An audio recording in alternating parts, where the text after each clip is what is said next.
Yo l'équipe, j'espère que vous allez bien. Aujourd'hui, on va parler d'un truc dont on ne parle jamais assez dans la communauté GTA 6, la météo. Ouais, la météo, je sais, ça fait pas clickbait, autant que Jason et Lucia se séparent, mais franchement, ce que Rockstar prépare de ce côté-là, c'est probablement l'une des features les plus folles du jeu, et je dis ça sans exagérer. Parce qu'on n'est pas en train de parler de « il pleut, tu vois moins loin » comme dans GTA V, on parle de marées réelles, de routes qui sèchent progressivement, d'eau simulée physiquement en temps réel, de personnages qui transpirent sur le soleil de Leonida, et peut-être même d'ouragans.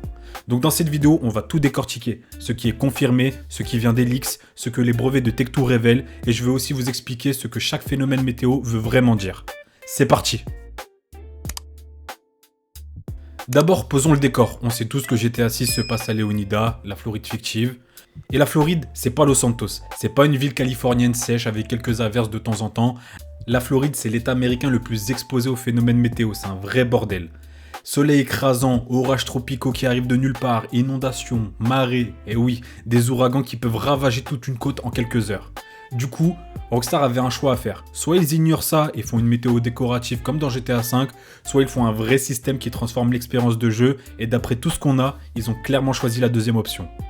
D'après une source issue de Rockstar Magazine, un système météo en temps réel est en place dans GTA 6, conçu pour impacter l'environnement et le gameplay, des vagues qui affectent la plage aux vents qui font ployer la végétation, et ça c'est la version conservative des infos qu'on a. Le méga leak de septembre 2022 qu'on connaît tous avec 90 vidéos de développement, c'est là que tout a commencé. Et dans ces clips, on voit déjà des choses intéressantes côté environnement. De la pluie sur Vice City, des éclairs, une atmosphère nocturne qu'on n'avait jamais vue dans GTA. Le système météo visible dans les vidéos leakées semblait déjà améliorer celui de Red Dead 2, qui était incroyable et qui proposait un brouillard, du vent, de la pluie, des tempêtes et aussi de la neige super bien modélisée. Mais ce qui fait vraiment parler la communauté, c'est une découverte sur Reddit. Un utilisateur appelé TheSnake1 a mis la main sur des offres d'emploi de Rockstar mentionnant un poste de programmeur senior de systèmes environnementaux, avec parmi les compétences requises l'expérience en simulation météorologique dynamique et en interaction environnementale en temps réel. On ne recrute pas ce genre de profil pour faire tomber 2 gouttes de pluie sur le pare-brise. Et puis il y a eu l'info qui fait vraiment exploser les discussions. Rockstar aurait initialement voulu intégrer des ouragans et des tornades dans GTA 6 avant de potentiellement mettre ses idées de côté pour des raisons techniques ou de game design. On sait pas exactement, mais on y reviendra en détail plus tard dans la vidéo. Alors les brevets, c'est peut-être la source la plus crédible qu'on a, parce que c'est des documents officiels déposés par Tech2, la maison mère de Rockstar, et là il y a des trucs qui font vraiment ouvrir les yeux. Le premier brevet, je vais vous épargner le nom, je vais vous le mettre directement sur l'écran. Ce brevet concerne la simulation dynamique des liquides et de la saleté. Concrètement, les personnages se mouillent sous la pluie, laissent des traces de sang et de sueur, et les surfaces réagissent aux effets météorologiques en temps réel. Du style, ton perso sort de l'eau, ses vêtements sont trempés, il sèche progressivement, il fait chaud, Jason transpire, c'est du jamais vu dans un open world. On avait un peu l'équivalent dans Red Dead 2, mais là c'est vraiment poussé à son paroxysme.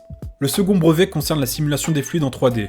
Le brevet, je vous mets encore le nom du brevet sur la vidéo, introduit une simulation hyper réaliste de fluides sur les surfaces 3D, flaques dynamiques, rues mouillées qui réagissent à la météo et même la sueur en action intense. Les marées, le truc qui m'a le plus choqué, Rockstar aurait mis en place un système de marée en temps réel. Le jeu calcule et affiche activement des niveaux d'eau changeants. Quand la marée monte et descend, les docks, les plages, les marécages montre des interactions réalistes avec l'eau. Le sable mouillé ne sèche pas instantanément, le jeu utilise une carte de saturation pour montrer différents degrés d'humidité. Les gars, c'est dingue, on parle d'un jeu vidéo qui simule le sable qui sèche progressivement après que la marée est passée. Rockstar, c'est vraiment des autistes de ce côté-là, ils ont perdu la tête, mais c'est dans le bon sens. Là, on rentre dans le vif du sujet. Je vais vous lister tous les phénomènes météo qu'on pourrait avoir dans GTA 6, confirmés ou rumeurs, et je vous explique ce que c'est vraiment, parce que certains termes ne sont pas forcément clairs pour tout le monde. La pluie tropicale, c'est quoi? En Floride, la pluie n'est pas un cranchin breton, désolé les bretons, c'est des trombes d'eau qui arrivent en quelques minutes, durent 20 minutes et disparaissent aussi vite. On parle de plusieurs centimètres par heure. Dans GTA 6, de fortes pluies pourraient rendre la conduite à grande vitesse plus dangereuse, tandis que des vents violents pourraient affecter les hélicoptères et les petits avions. Et les routes mouillées seraient réellement glissantes, pas juste visuellement. L'orage tropical, c'est quoi?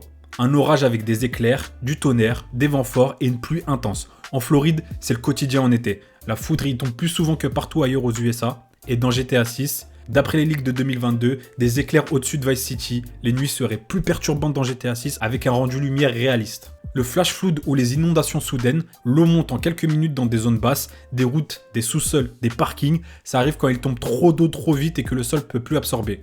Dans GTA 6, des fans imaginent déjà le scénario. T'es en plein braquage et soudainement une inondation soudaine bloque ta fuite. L'eau monte, tu peux plus avancer. Ça c'est une rumeur forte mais c'est pas confirmé officiellement. Là on attaque un point, c'est une rumeur mais on aimerait tous le voir dans GTA 6. On parle des ouragans.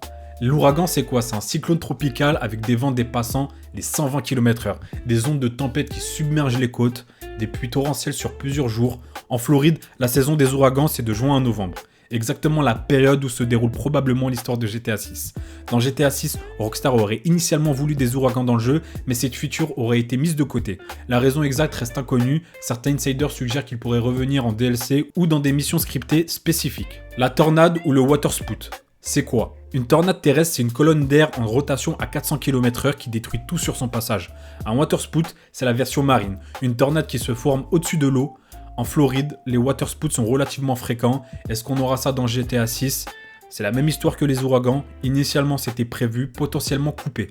Mais la communauté est convaincue que ça reviendra sous une forme ou une autre. Là, on va parler du brouillard. Vous savez très bien ce que c'est le brouillard. Dans Red Dead 2, c'était assez bien simulé. Le brouillard, là, on parle plus de brouillard marin. Le brouillard marin est fréquent. L'air chaud et humide rencontre des surfaces plus froides, créant une nappe de brouillard dense, surtout en bord de mer et dans les Everglades. Dans GTA 6, c'est très probable, parce que c'était déjà présent dans GTA 5 et dans Red Dead 2 encore une fois, et c'est parfait pour les missions d'infiltration ou des fuites en bateau la nuit. Concernant les marées, alors les marées c'est quoi? C'est le mouvement régulier de montée et de descente du niveau de la mer causé par la gravité de la Lune. Là on n'est pas une chaîne qui explique la physique et la science, mais vous avez compris le principe. En Floride, les marées font varier le niveau de l'eau d'environ 60 cm à 1 mètre. Dans GTA 6, le système de marée en temps réel de Rockstar signifie que les docks, les plages, les marécages changeront visuellement au fil du temps du jeu. C'est une première absolue dans un open world, et je vous mets la petite image. On peut le voir dans l'un des screens qui est sorti en mai 2025. Il y a presque un an, les gars. Non, on a dépassé l'année. On peut voir qu'à côté du kayak, on a cette petite jauge avec le niveau de l'eau qui a changé. On voit que c'est un peu rouillé et que ça a séché entre temps. Je pense fortement que les marées seront de la partie dans GTA 6. Et là, on va finir par le plus simple, le vent. Le vent, vous savez tous ce que c'est. Mais des vents violents peuvent devenir des tempêtes. Dans GTA 6, le vent devrait faire réellement ployer la végétation, on l'a vu dans des leaks. Les palmiers qui se courbent, les déchets qui volent dans les rues. Et selon même ces leaks, les hélicos et les petits avions seraient affectés par des rafales. Bon, maintenant parlons d'un sujet un peu douloureux parce qu'on vient de tout lister. Tout ça, c'est ce qu'on espère ou ce qui semble confirmé, mais il y a eu des choses coupées en cours de route. Les météos extrêmes, les ouragans et les tornades auraient été envisagés puis abandonnés sans qu'on sache vraiment pourquoi. Limitations techniques ou problèmes de game design ou même autre chose. Et franchement, je comprends Rockstar, au moins pour l'open world libre, pas pour les missions. Parce qu'un ouragan qui spawn aléatoirement quand tu essaies d'échapper aux flics en voiture de sport, c'est frustrant. La nouveauté passerait vite et ça pourrait casser la liberté pour laquelle GTA est connu. C'est bien une fois, c'est bien deux fois, mais quand tu as une centaine d'heures de jeu et que la moitié de ton temps de jeu, tu l'as passé à essayer de te battre contre les ouragans, ça peut devenir très vite chiant. Par contre, comme je l'ai dit, et ça c'est mon analyse, je pense qu'on va avoir des événements extrêmes dans des missions scriptées. Imagine une mission climax où Jason et Lucia doivent s'échapper de Vice City pendant qu'un ouragan ravage la ville. Visuellement et narrativement, ça serait une séquence de film. Et ça, on sait très bien que Rockstar aime faire ça. Voilà, maintenant vous savez tout ce qu'on sait sur la météo de GTA 6. Moi personnellement, ça me hype totalement. Je vais passer des heures et des heures et des heures à essayer d'essayer des trucs sur des marées, sur les ouragans s'il y en a, ce genre de choses. Est-ce que Rockstar va vraiment livrer tout ça ? En tout cas, les brevets sont là, les leaks pointent dans la même direction, et leur track record avec RDR2 donne confiance. Mais on saura vraiment qu'à la sortie, dans 197 jours, à l'heure où je tourne cette vidéo, le 19 novembre 2026. Dites-moi en commentaire quel phénomène météo vous espérez le plus voir dans GTA 6. Moi, c'est les inondations. L'idée de faire un braquage et de voir l'eau monter dans la banque, c'est du génie. Et je vous dis à très vite les gars, prenez soin de vous, à la prochaine.